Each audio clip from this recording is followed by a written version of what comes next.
Voy a correr el video de mi cara. Bueno, bienvenidos entonces. Sobre lo que nuestro tema a hablar de hoy es cuáles son, mejor me ve, cuál es el seguimiento que vamos a tener con los pacientes que han cursado un cuadro de COVID y que posteriormente son citados al consultorio de atención primaria o de clínica médica. Entonces, tenemos que tener en cuenta que el coronavirus de tipo 2, asociado al síndrome respiratorio agudo grave o SARS-CoV-2, es el agente causal de COVID-19, del inglés Coronavirus Disease 2019, y fue descubierto en China en diciembre del 2019. Se dice que por el momento se reconocen dos mecanismos de acción. Uno es dependiente del virus y otro dependiente directamente de la inflamación que genera la presencia del virus en ese lugar en donde actúa. En el caso del sistema respiratorio, produce una inflamación perivascular, invasión por monocitos, por neutrófilos, extravasación de exudado rico en proteínas al espacio alveolar, y esto activa a los miofibroblastos, produce una fibrosis mural, produce una panalización microquística del pulmón, que nosotros vamos a ver en las imágenes de seguimiento como lo que se conoce como una imagen en panal de abejas. Actualmente se sabe que las manifestaciones pulmonares en el sobreviviente de COVID-19 en general son consecuencia de la fibrosis pulmonar que genera el virus, y que esta fibrosis también es similar a la que se presenta en los pacientes que han tenido un síndrome de dificultad respiratoria del agudo por cualquier otra etiología. Se presentan sintomatológicamente como disnea, con o sin dependencia de oxígeno, con o sin dificultad para lo que llamamos el destete del oxígeno, en el paciente que ha tenido una internación por un cuadro puede ser moderado o puede ser severo, o que ha recibido intubación o no, pero que ha recibido oxígeno con máscara y que se dificulta extraer esa máscara a pesar del tratamiento o la buena evolución del cuadro. Entonces, esta persistencia de la disnea se asocia a los 60 a 100 días post-COVID entre el 40 y 60% de los casos.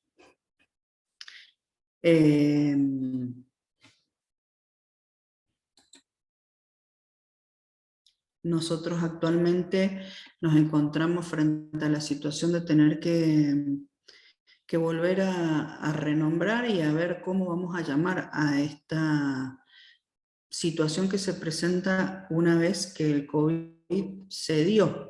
El cuadro agudo cede, pero el paciente continúa teniendo síntomas. Entonces empieza la discusión de cómo lo vamos a llamar, y en eso en este año se han presentado un montón de discusiones. Se puede decir que se lo ha intentado llamar como COVID persistente o prolongado, síndrome subagudo por COVID, COVID en curso, síndrome post-COVID. Nosotros nos vamos a guiar por las normas del Ministerio de Salud de Mendoza, que ha hecho una guía para el manejo y seguimiento de los pacientes post-COVID. Es reciente, del 10 de septiembre del 2021, y para poder lograr una generalización de los casos los divide en dos categorías: subagudos o COVID-19 en curso sintomático, que incluye los pacientes que tienen síntomas y anomalías presentes entre 4 a 12 semanas después del periodo agudo. Y la otra categoría sería el síndrome crónico o posterior a COVID-19, que incluye síntomas y anomalías persistentes o presentes más allá de las 12 semanas del inicio del COVID agudo, COVID-19 agudo, y que no podemos atribuir a otras patologías o otros diagnósticos alternativos, ¿sí? Entonces tenemos el COVID subagudo y el síndrome crónico o posterior a COVID-19.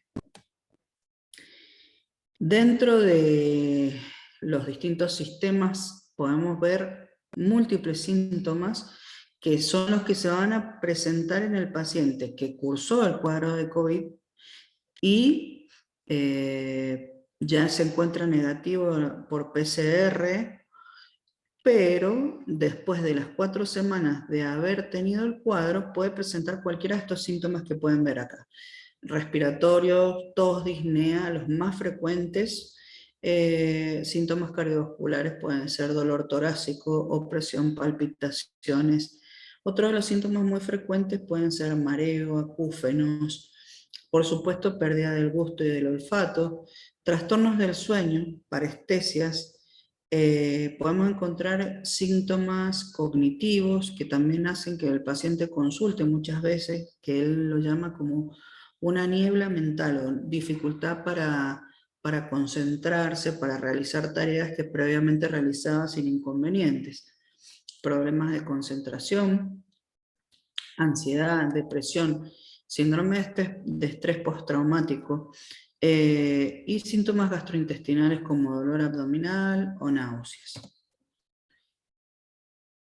Sobre el tema del COVID-19 y la investigación sobre el síndrome post-COVID, lo importante para tener en cuenta en este caso es que nosotros vamos a poder cuantificar la carga de la enfermedad, las secuelas que genera en nuestra población de pacientes, medir el impacto sobre los distintos sistemas públicos de salud, la demanda asistencial, el paciente consulta, requiere, solicita, va a control, va a un especialista, va a otro especialista, la necesidad de redistribuir los recursos, implementar acciones orientadas a la reincorporación y rehabilitación del paciente que tuvo un cuadro de COVID agudo y planear y desarrollar ensayos clínicos apropiados porque nosotros nos encontramos frente a múltiples investigaciones, ensayos, propuestas,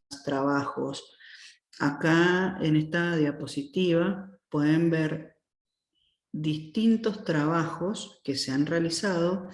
Fíjense, en todo caso después la pueden mirar con detenimiento, pero la N empieza con el número de pacientes, la gravedad de los pacientes, si se hizo una encuesta telefónica o frente a frente por evaluación clínica, cuánto tiempo pasó después de padecer COVID y cuáles fueron los síntomas más comunes relevados. Entonces tenemos en primer lugar la fatiga, en uno de los estudios con un 72%, 55%, tos, fatiga, astenia, disnea, fatiga, disnea, sueño, y en el último estudio que está publicado podemos ver fatiga, disnea y estrés postraumático. Son los síntomas más comunes que vamos a encontrar en pacientes que ya se han recuperado del cuadro agudo de COVID y que siguen presentando sintomatología.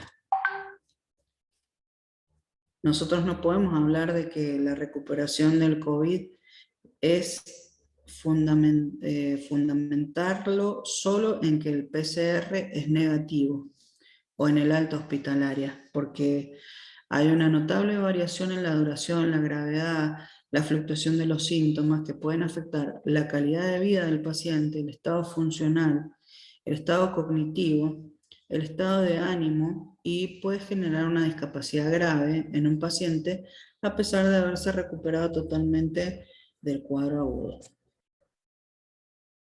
Todavía se desconoce cuánto tiempo puede durar el periodo de convalecencia y se desconocen los motivos de la variación de las secuelas entre distintos individuos, se atribuye a la respuesta inmunológica de cada persona previo al cuadro, pero todavía no se encuentra una explicación formal de por qué un paciente pasa a una convalecencia diferente a otro. Sin embargo, no es una característica única del COVID-19, hay otras virosis que también producen sintomatología incluso después de haber atravesado el periodo agudo. Por ejemplo, el virus Epstein-Barr, etc. Lo más importante es la discapacidad que se asocia a los síntomas del síndrome post-COVID. El impacto que puede tener sobre las unidades asistenciales y la rehabilitación.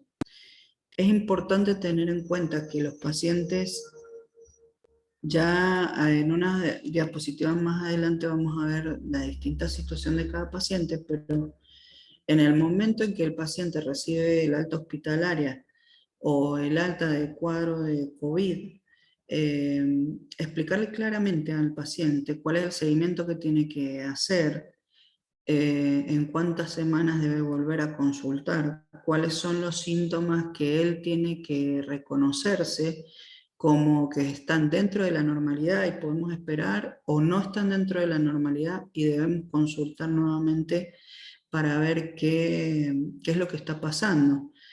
Es real que se asocia un síndrome de fatiga crónica al cuadro post-COVID, es real que existen síntomas neurológicos crónicos y es real que hay un impacto sobre la salud mental del paciente y, bueno, el estado cognitivo.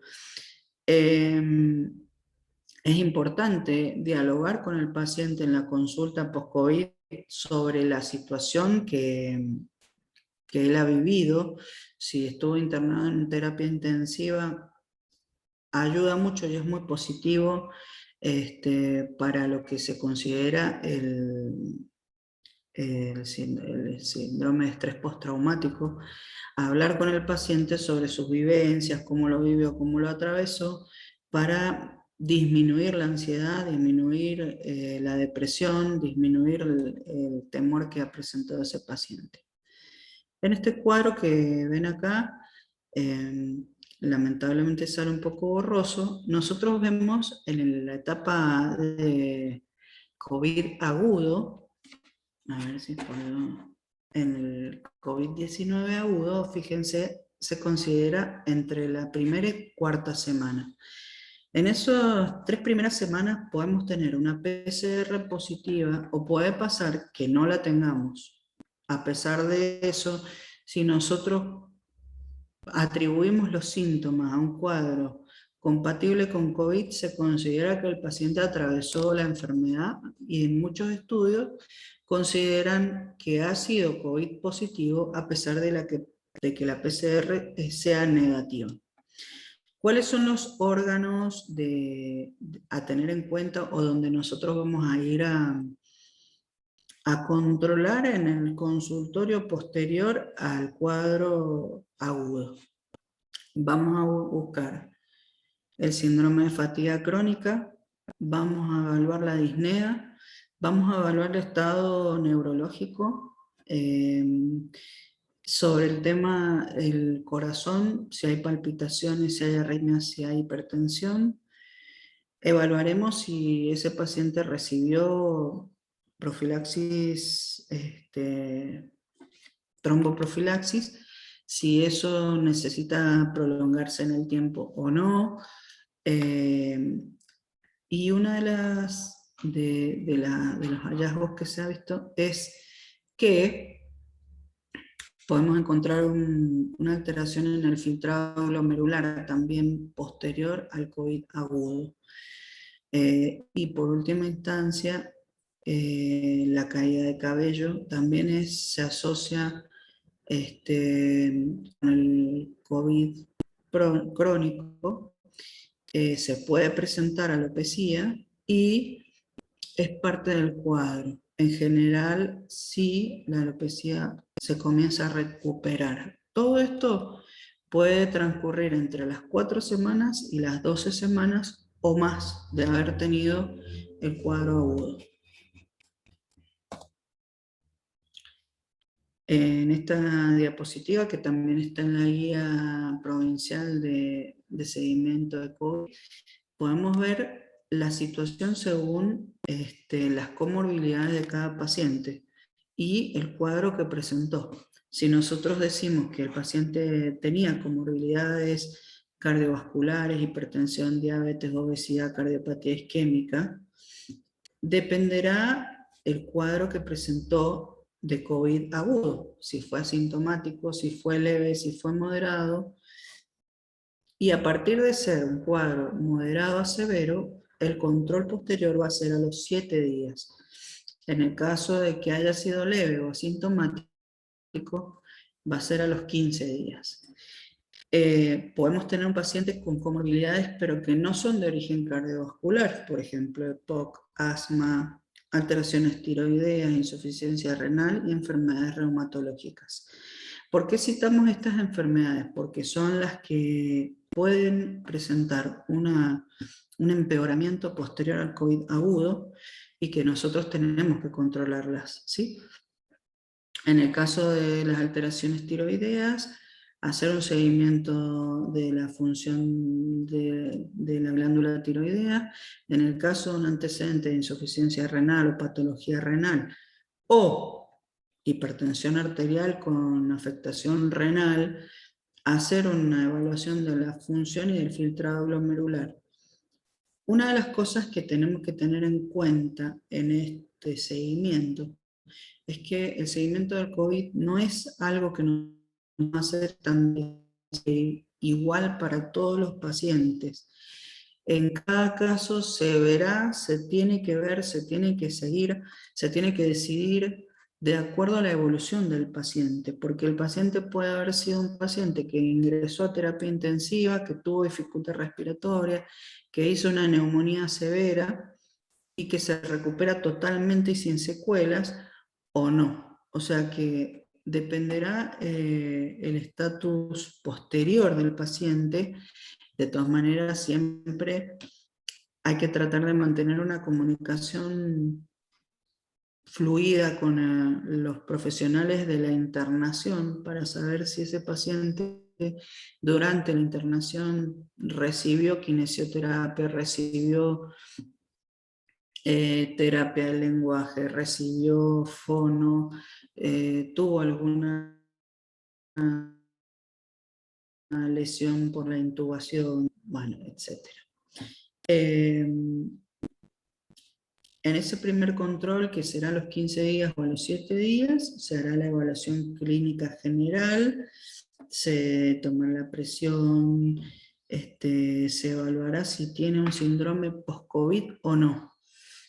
En este caso nosotros vamos a ver qué puede pasar o puede que no. En el caso que la respuesta sea negativa, no hay un síndrome post-COVID, o sea, el paciente no tiene disnea, no tiene ansiedad, no tiene alteración de la memoria, no tiene depresión, ni taquicardia, ni palpitaciones, ha recuperado totalmente el gusto y el olfato, no tiene problemas digestivos, bueno, evaluación básica normal y seguimiento por consultorio. En el caso negativo de que sí observamos de que hay alguna alteración, observamos que alguna de estas situaciones se ha presentado, evaluaremos de acuerdo a cada caso la evolución a seguir.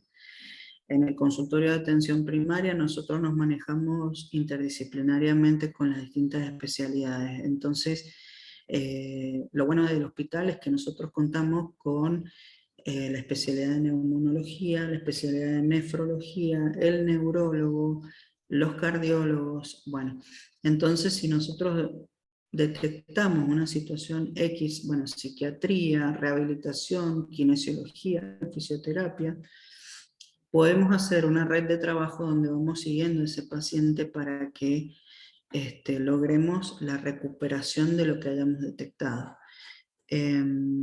Inicialmente, en el paciente en el que nosotros sospechamos o vemos que hay disnea, dificultad respiratoria, o mala evolución, pedimos el panel inflamatorio, volvemos a pedir un dímero D, a ver,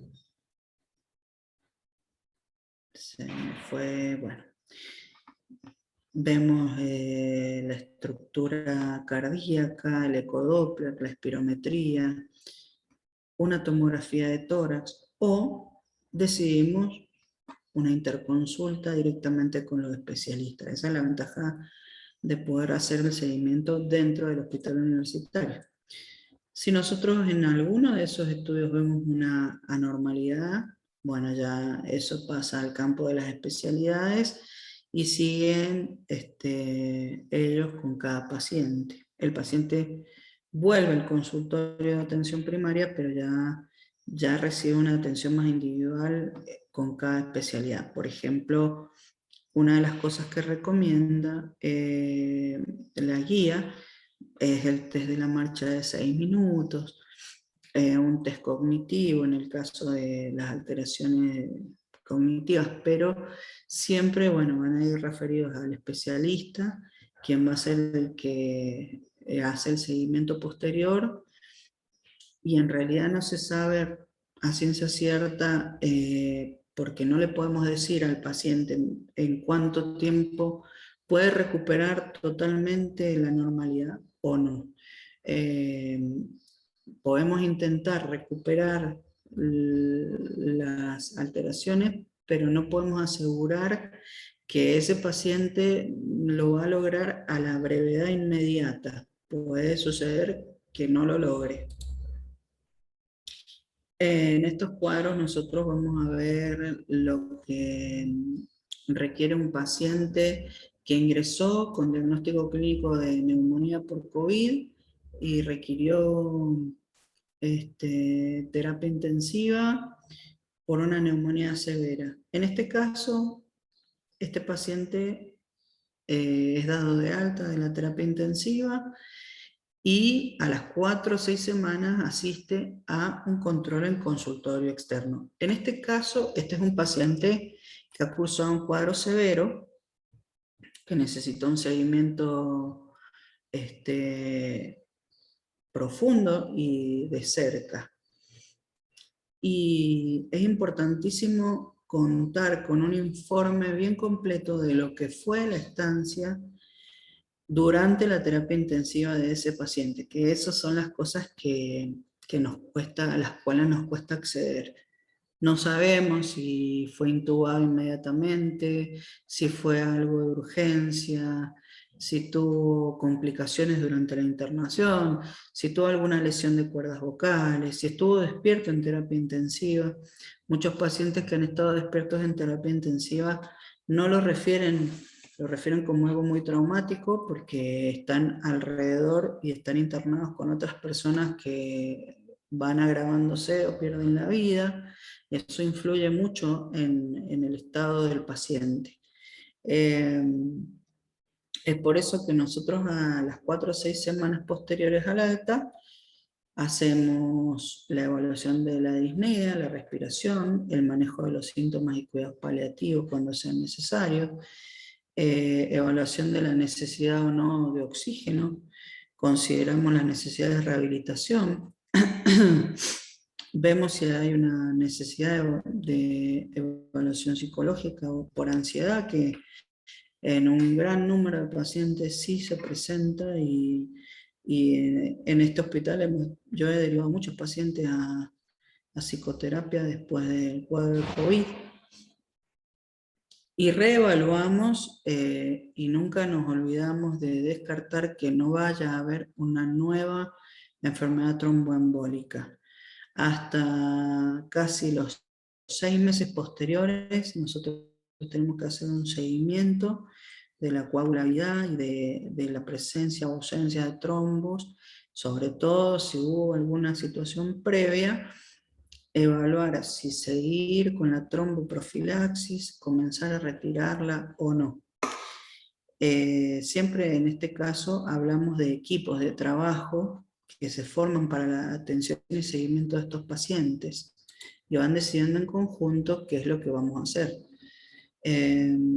Después de eso, a las 12 semanas del alta, todos los pacientes de este grupo requieren un seguimiento radiológico, evaluar nuevamente los síntomas, si ha habido algún cambio en las imágenes de tórax, y bueno, si hay una buena evolución, evaluar el alta.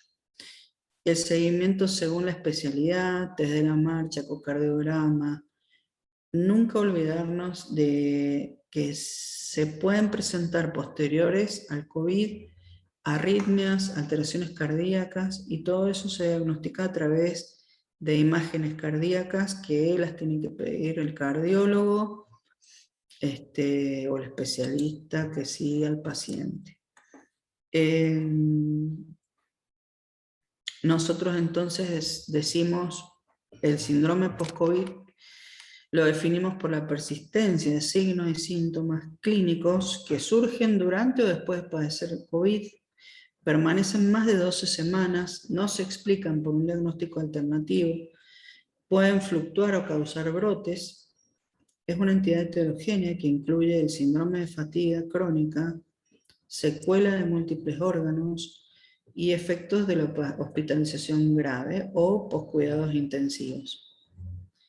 Se puede escribir este cuadro, este síndrome, en pacientes aunque hayan cursado un cuadro leve o grave, con independencia de la fase aguda o de la situación que se presentó en la fase aguda.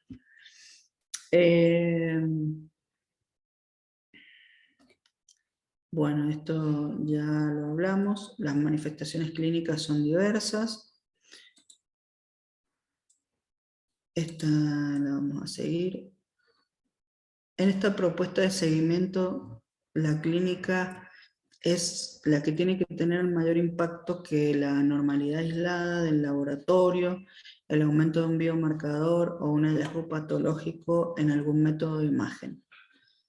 El uso criterioso de los métodos de seguimiento debe ser orientado por el juicio clínico con el fin de evitar someter a los pacientes a estudios innecesarios y no generar gastos excesivos al ya exigido del sistema sanitario. Porque nosotros no podemos decir, bueno, a todos los pacientes le vamos a hacer esto. Depende de cada situación particular, depende de cada paciente, depende de las comorbilidades y depende de la evolución que nosotros veamos en el momento del control, que puede ser a las 7 días, a los 15 días, a las 4 semanas o a las 12 semanas.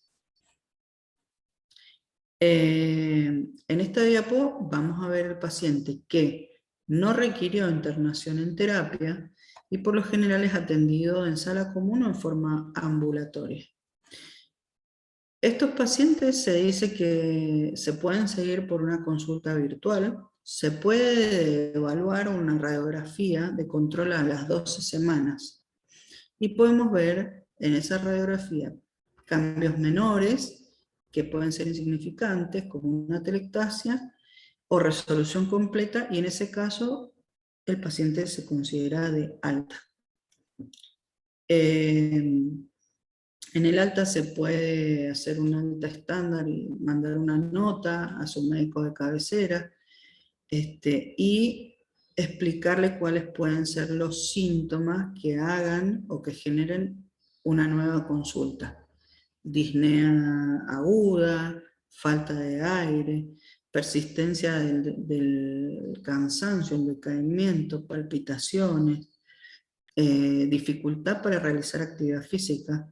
Se recomienda que el paciente no se reincorpore, sobre todo en pacientes que han sido o son muy deportistas, se recomienda que no se reincorpore inmediatamente a las actividades previas, sin un buen examen exhaustivo del control post-COVID.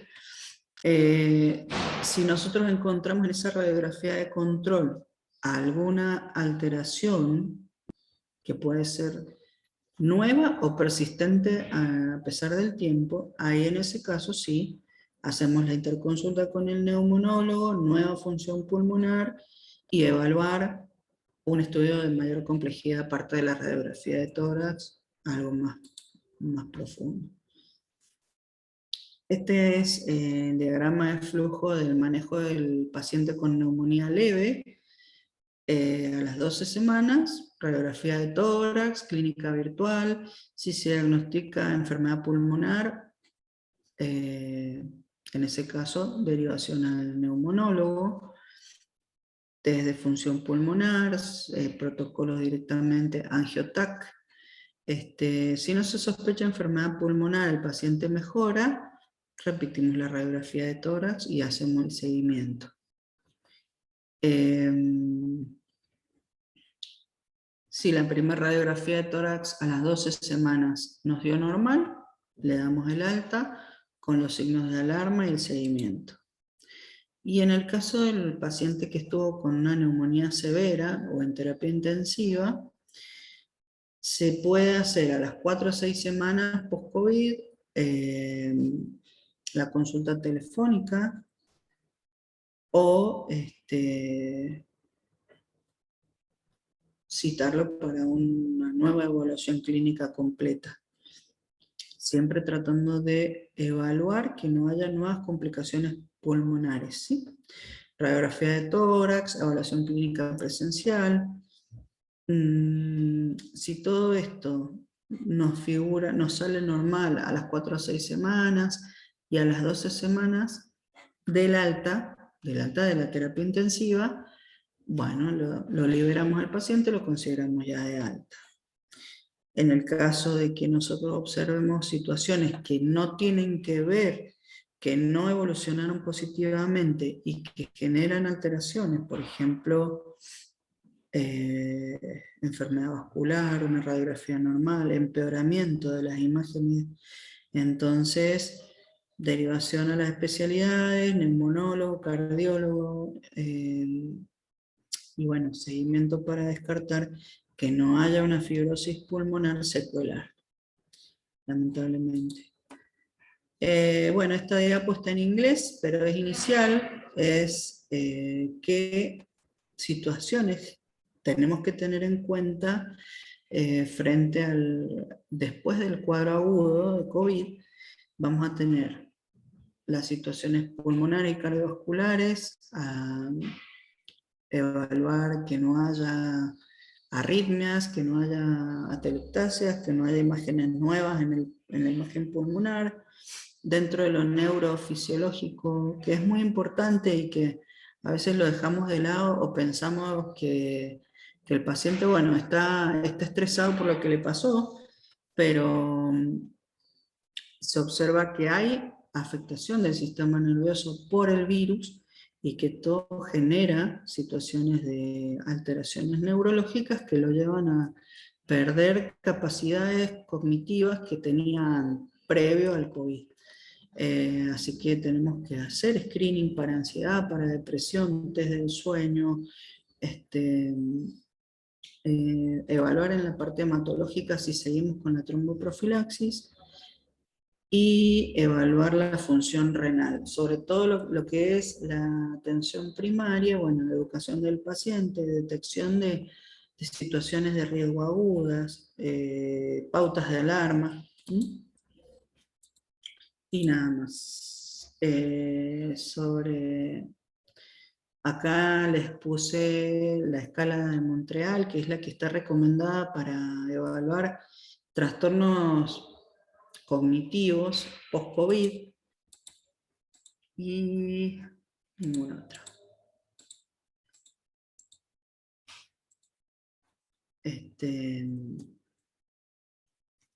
Ningún otro tema. Muchas gracias.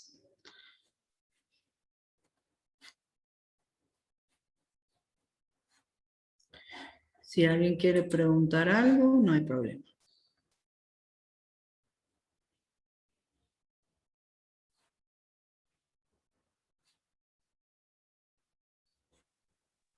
Muy interesante la narrativa.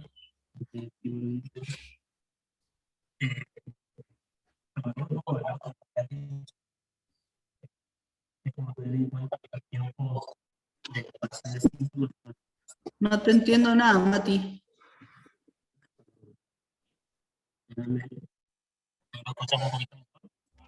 Ahora un poco mejor.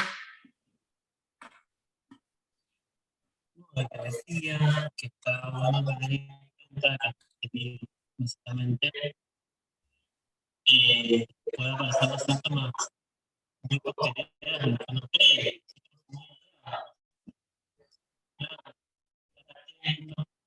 A la evaluación de las distintas áreas. Y después lo que decía, que está bueno Y si te venís para acá, porque sigo sin entenderte nada.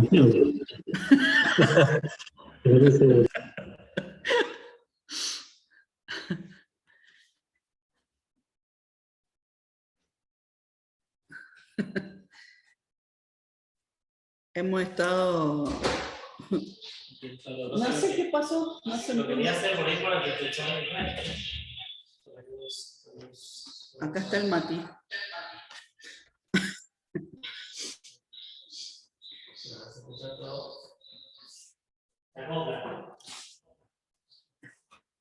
No, en realidad no es demasiado, lo que estás diciendo vos, básicamente, que como estar muy atento a que estos síntomas pueden aparecer muy posteriores en tiempo a lo que por ahí uno está acostumbrado a ver, entonces estar atento a las direcciones precoces de las distintas áreas, básicamente. Sí, sí.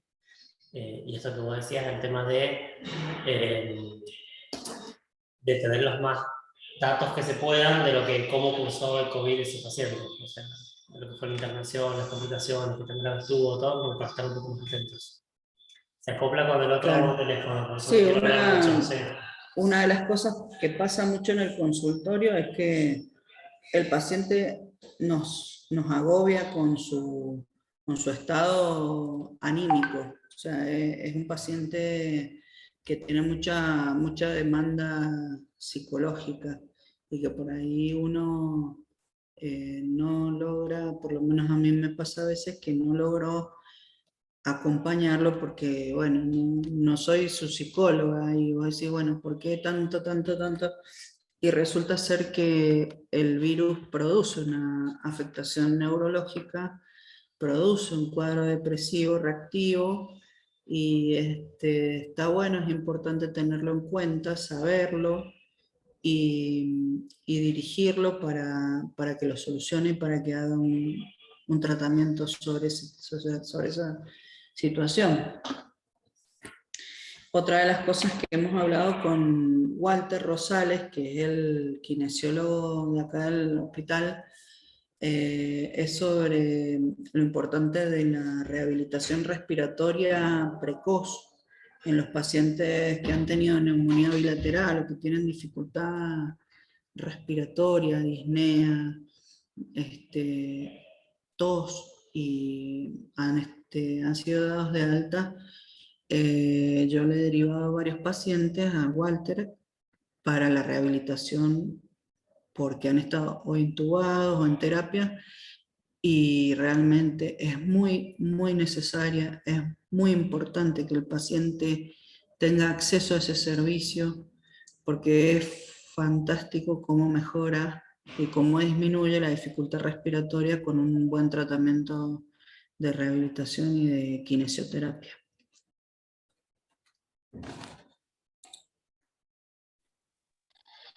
Bueno, Dani, ahí en el chat el doctor Cangiani ha hecho un comentario y la mayoría son de agradecimiento por la charla, que es muy interesante. No sé si lo puedes... El doctor Cangiani es uno de los que va a recibir a todos los pacientes que veamos con post-COVID. Creo que lo otro bueno para destacar es que todas las áreas que estás diciendo vos, básicamente las tenemos aquí en el hospital. Entonces, bueno, se puede hacer un abordaje en conjunto e integral del paciente, que eso es algo como muy bueno en este sentido. Y después también a modo de comentario para que sepan, dentro del equipo de rehabilitación, una de nuestras kinesiólogas que estuvo en internación, Verónica Bordeira, se ha incorporado a rehabilitación para hacer más específicamente la kinesio respiratoria. Eso también se puede derivar para el tema de recuperación. Claro, sí. Eso es lo bueno de que el paciente pueda tener acceso a este hospital, porque tiene la ventaja de acceder a neumonología, a cardiología, a la rehabilitación respiratoria, sobre todo con el servicio que tiene nuestro servicio de rehabilitación, que hace una rehabilitación cardiovascular y respiratoria. No es igual que mandarlo a un paciente a cualquier tipo de kinesioterapia en otro lugar.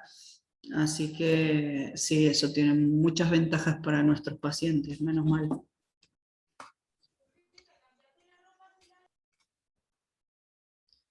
Ah, la Erika me mandó un mensaje, pero dice que no puede, no tiene micrófono. Sí, Bueno, ahí me sí. mandó un audio a mí, pero es lo que comentábamos, de hacer hincapié que todas las especialidades de control las tenemos acá en el hospital. Entonces, a ver que nos podemos ir derivando a los distintos especialistas. Justo eso es lo que ella estaba comentando. Hola, Hola, ¿quién habla? Canjiani. No, quería hacer un acotamiento chiquitito, no sé si me escuchan. Sí, Es despacito, que, pero se escucha.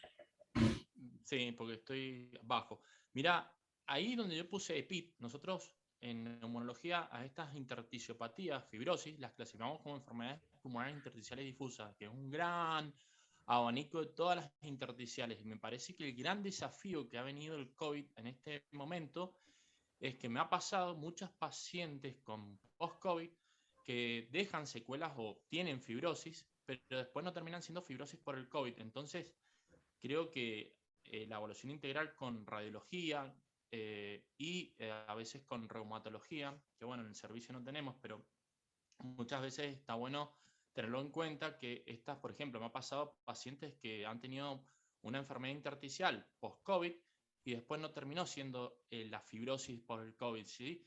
Sino, por ejemplo, una R de base y que tenía un patrón en panal de abeja y bueno, era otra fibrosis. Entonces, ese es el apunte y el punto que yo quiero dar, que estos pacientes hay que estudiarlos muy bien con la imagen. Las imágenes del COVID, por lo general, o son consolidativas o vidrio esmerilado, y algunas dejan unos patrones reticulares, pero muy poco se ha visto el panal. Yo el panal lo describiría más para la FPI, patrón de UIP, que asociadas a otras enfermedades. Pero bueno, está buenísimo que lo hagamos integral entre todos porque son enfermedades muy, muy difíciles de llevar y sobre todo con la disnea, que a veces me pasa con pacientes que vienen con disnea y le hago una espirometría, tiene una FBC normal y nada, lo llaman síndrome post-COVID, la verdad que y tiene un intercambio, una LCO normal y no tiene nada de eso de punto de vista funcional. Entonces, también, bueno, por ahí ver si ha quedado una secuela neurológica, algún miedo, algún pánico, algo que ahí en el hospital universitario yo he hablado con las chicas de rehabilitación y tienen el abordaje desde el punto de vista psicológico. Así que eso también está bueno tenerlo en cuenta. Nada más ese es el aporte. Nicolás, te hago una pregunta porque hacía mucho hincapié sobre la fibrosis post-COVID, como que nosotros no le íbamos a hacer, no vamos a ser responsables al COVID, pero que es responsable el cuadro agudo de esa fibrosis.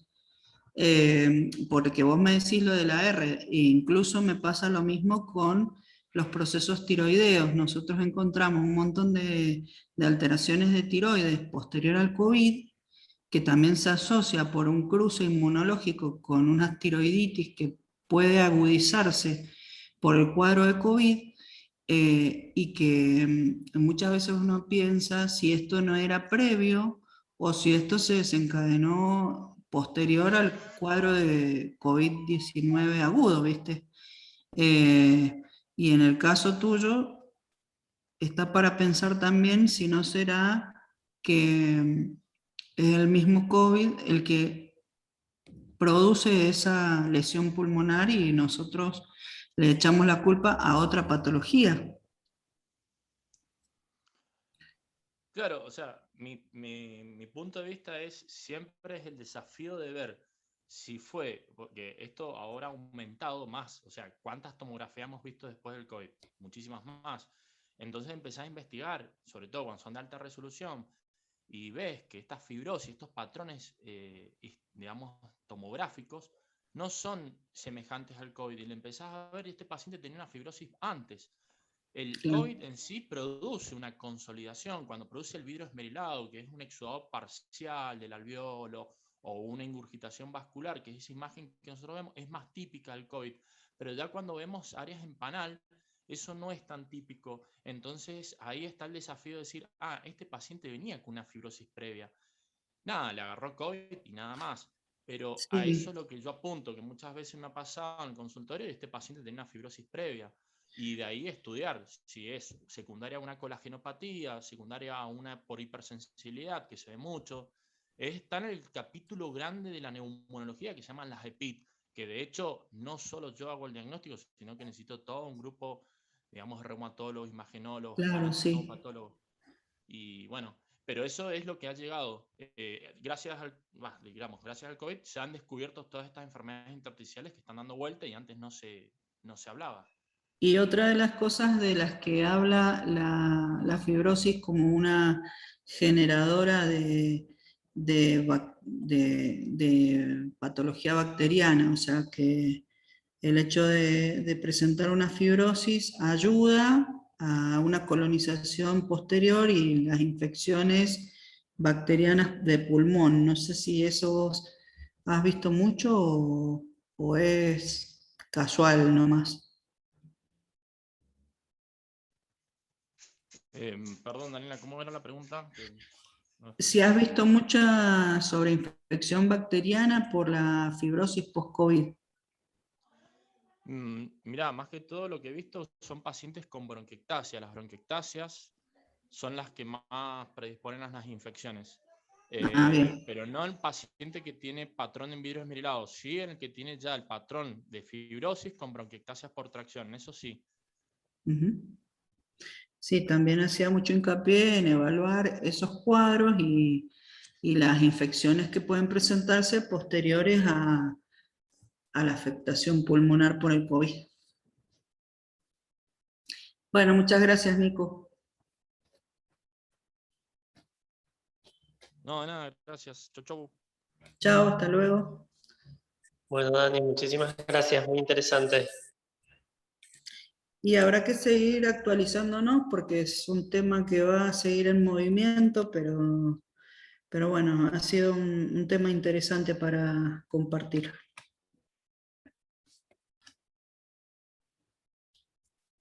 Que les vaya muy bien a todos. Hasta luego.